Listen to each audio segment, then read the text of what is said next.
1961 was the first trip by the Aberdeen Scouts to Norway, sailing across the North Sea on the Vomiting Venus.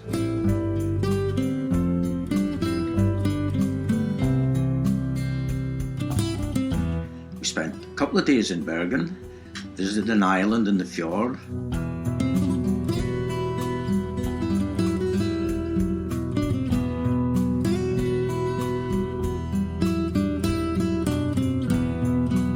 and took the Floybanen funicular to a viewpoint overlooking Bergen city and the harbour.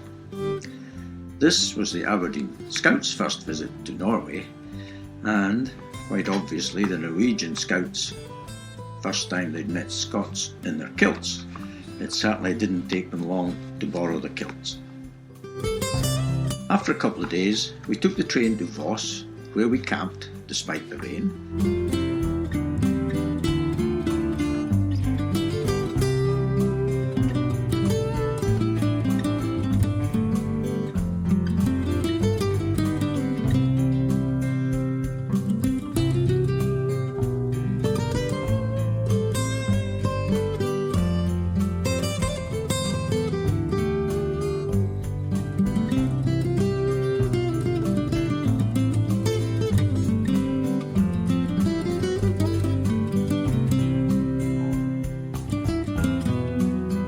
The next day, we took the bus over the Vikafjell plateau, descending to a ferry across the Sonjefjord.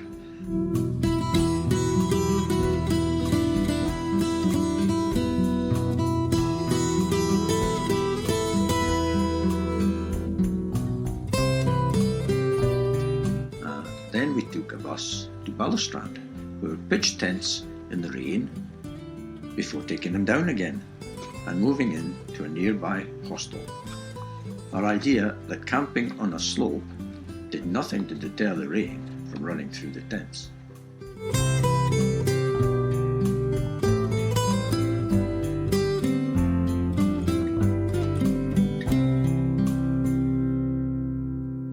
The next day, we took the bus up the 2,000-foot climb to the top of the Gaulafjell in the rain, had a walk, and then caught the bus back to Balestrand.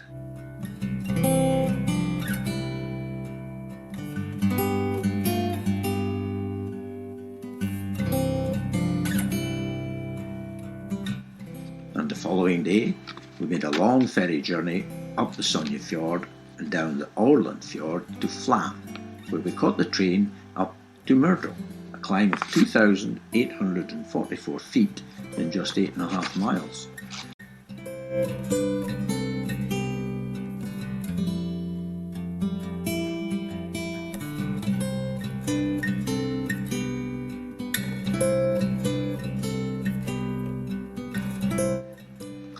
Stopping along the way to admire the Kjosfossen waterfall.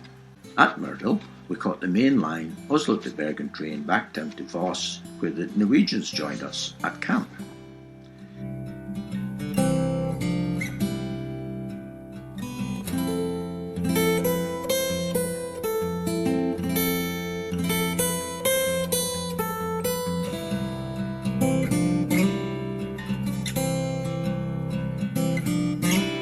Most of the party went for a walk along the beach, leaving Brian to catch a fish for supper, but his efforts were not well rewarded.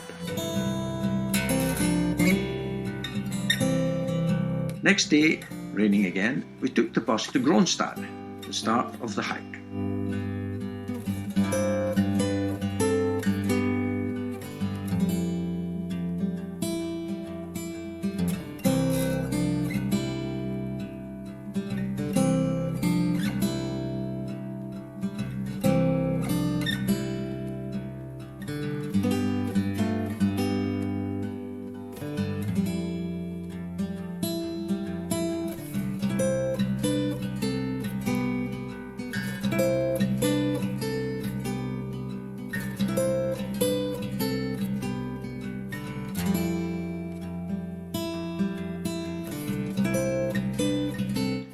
Alan Duthie, in preparation for his future role as scout leader, made sure that he was the first one into a tent.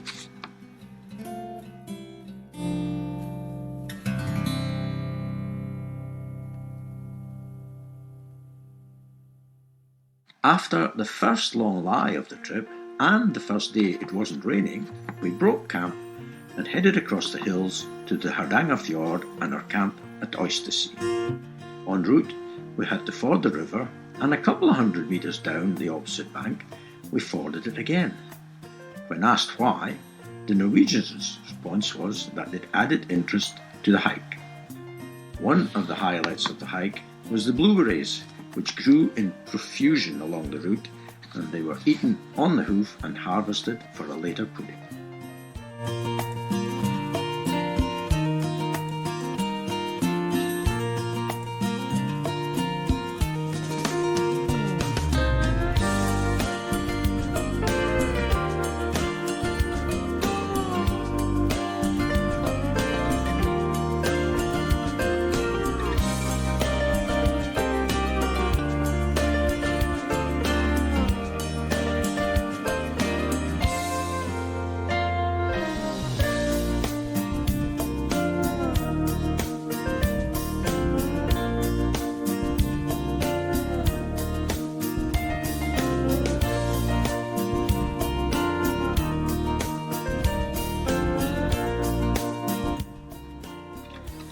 A Norwegian turned up with a van full of kit, and a substantial camp was pitched.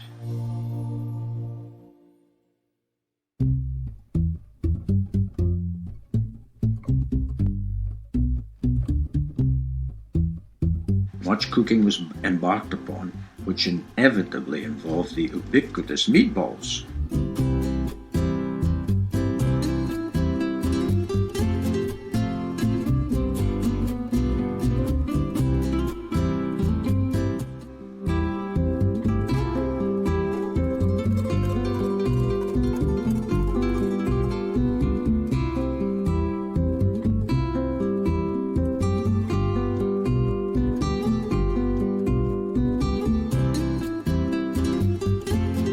In nice weather at Oystersea, we had a flag break ceremony for each national flag and spent the rest of the day settling in.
The next day, the van transported everyone to Ufhusfossen, where we were able to walk behind the waterfall, a new experience for the Aberdeen Scouts.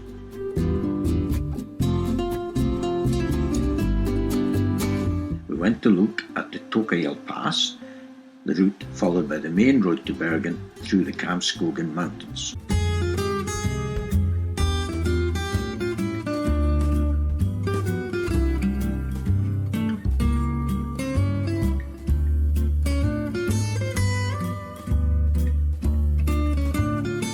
After an early rise, we walked to Oystersea, where we caught the bus back to Bergen.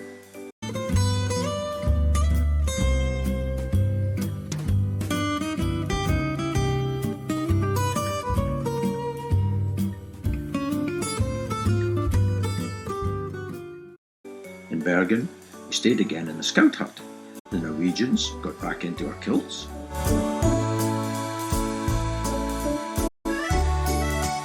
And we taught each other some new songs.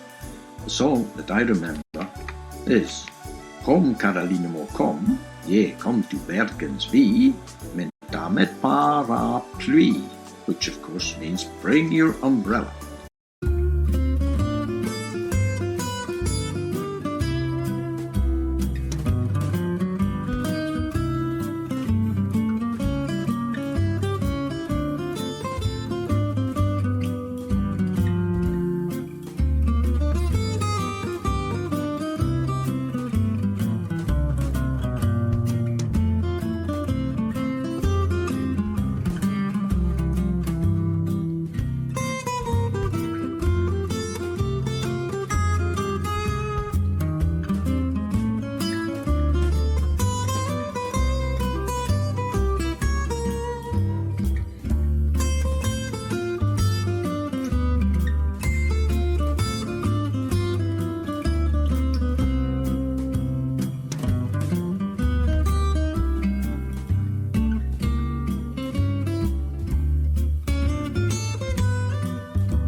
Our time in Oslo had passed in relative comfort, being holiday makers, seeing the sights of the Norwegian capital. And it was on a Monday morning when we boarded the train to take us up into the mountains. The railway, completed in 1909 after 34 years of construction, links Oslo to Bergen.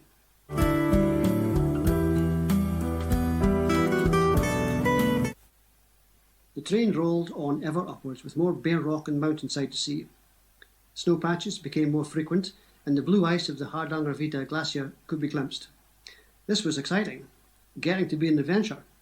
But after a brief stop at Finse, the train left the plateau and the downhill run to Mjolfjell, our destination, returned us to a tamer terrain of trees and fields. Just as well, we were to camp here overnight. We now met our Norwegian hosts and started our preparations for the hike. All the kit considered unnecessary for the hike was packed up in assorted kit bags. Off-winter uniforms and kilts. Later, some would regret dispatching that spare woolly jumper. We were sorted out into patrols and settled down to get to know each other. The map shows the route of the hike from Finse to Vassbygde, with the overnight stops to camp or to stay in a hut. It involved 30 miles or 50 kilometres over 3 days of walking. The vast, rough mountain landscape down through the most idyllically green blooming valley, Erlandsdalen, to the fjords. The valley used to be the most important connection between East and West Norway, and has houses where farming has been traced back to the 1600s and possibly earlier.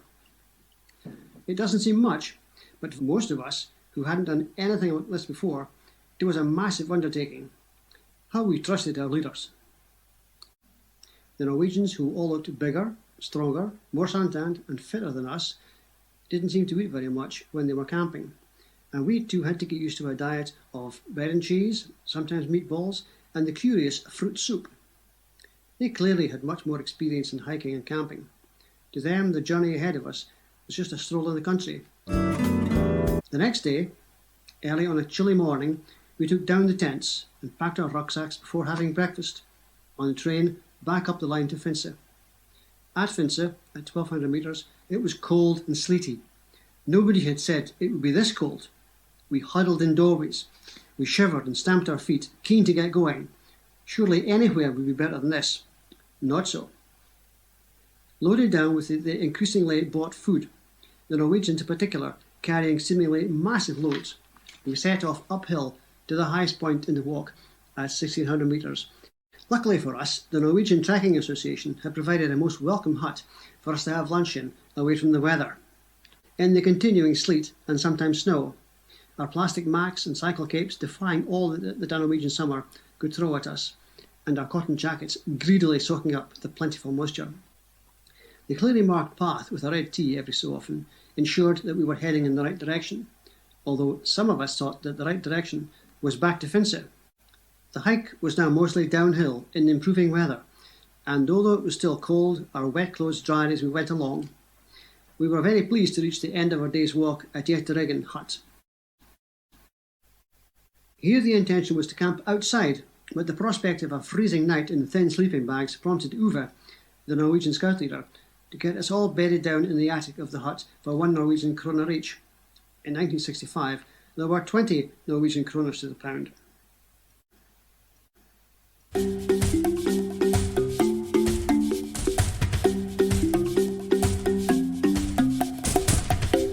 The following day, fortified, poisoned some will later say, with a good breakfast of Norwegian porridge against the still bitter cold, we set off into more magnificent scenery. A plateau of lakes, rocky outcrops and snow patches, the path winding between them. As we went on, streams became rivers. The plateau gave way to cliffs, resulting in spectacular waterfalls crashing and splashing into the valleys. The thundering roar of these torrents, topped up by the recent torrential rain, was constantly in our ears all the way down the valley. We stopped at the Steinbergdalen tourist hut for a drink of fresh milk from the local cows, served by a girl in traditional Norwegian dress. Despite these attractions, we had to move on down the valley, on narrow paths and over scary bridges, past more and even more spectacular waterfalls, to Grønnestad.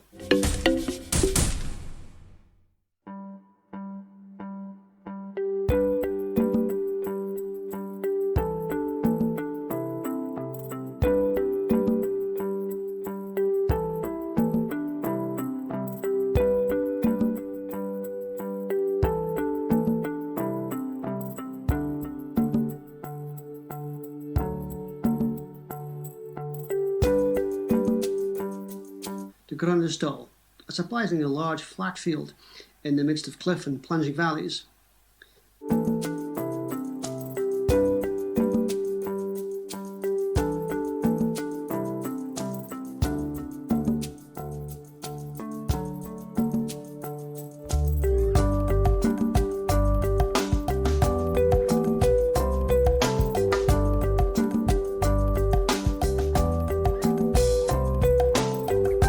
Another freezing night for us to endure after singing and campfire.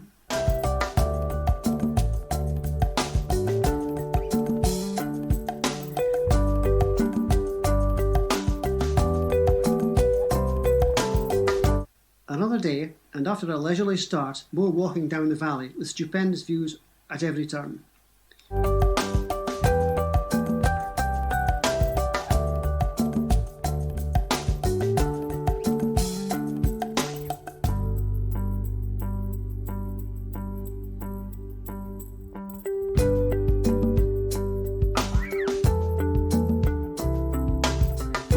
It had been arranged that we would stop at Orsebo for a special Norwegian farm lunch of rummegrot, a traditional porridge-like dish made from soured milk and wheat, a very acquired taste, and some dried meat and bread.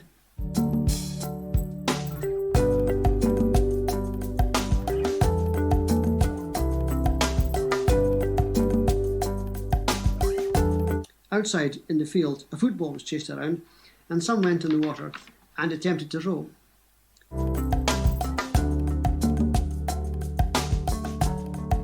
Reluctantly, we moved on from the farm, along the path, round and down through scrubby woodland, now steeply down beside a sheer cliff. The path terraced into the hillside, and where that was impossible, a causeway was in place.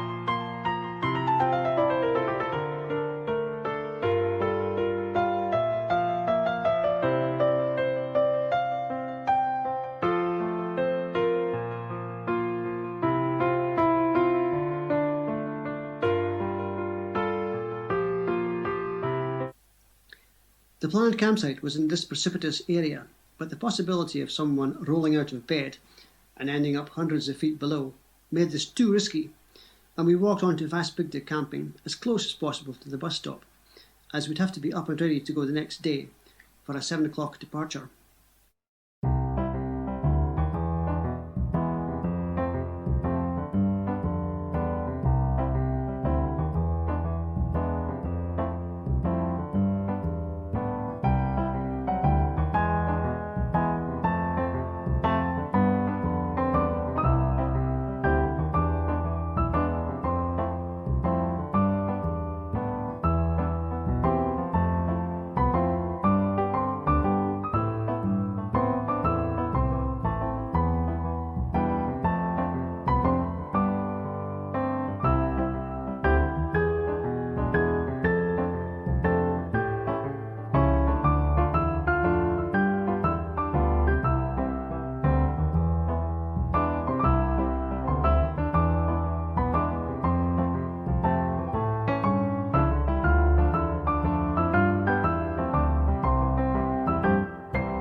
Parts of the route we walked in 1965 are no longer possible, as hydro dams have been built creating two lakes, flooding large sections of the second day's walk.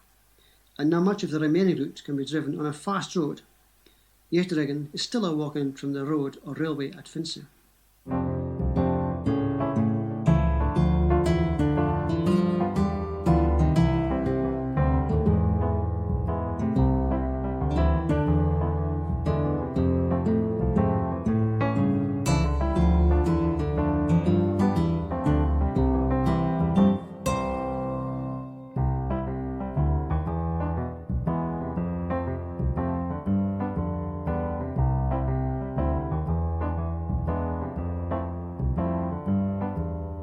As advertised, all 22 of us squeezed onto a very small vehicle, and an hour's journey took us to Flum, the start of the railway to Myrtle.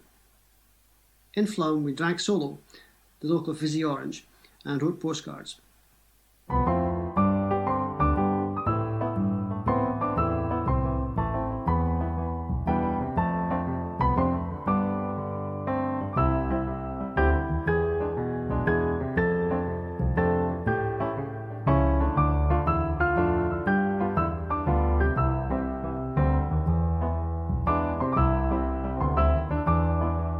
Suitably refreshed, we boarded a train, and an hour's run took us from sea level at the Sandefjord to the Myrtle mountain station at 900 metres, stopping at Viewpoint to see more spectacular waterfalls.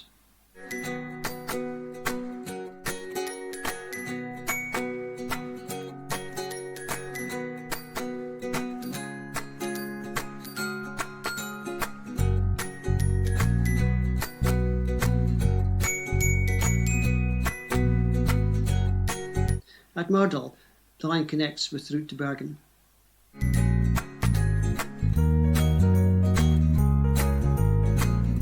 The final leg of the hike was the walk from Vassbygde to Ireland in the mist and rain, to take the ferry to Gudvangen, and then a bus to Voss over a tortuous road, not for the nervous passenger.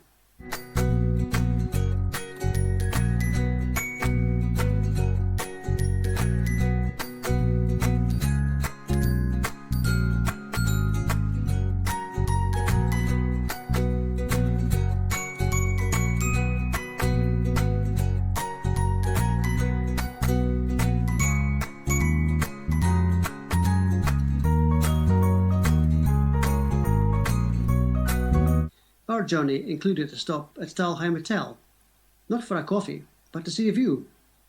We marched through the hotel, rather a smart place in our damp and grubby hiking clothes, to see the view, shrouded in mist. There was plenty of time in Voss to eat a good lunch, no more rummegrot, before getting the train down to Bergen.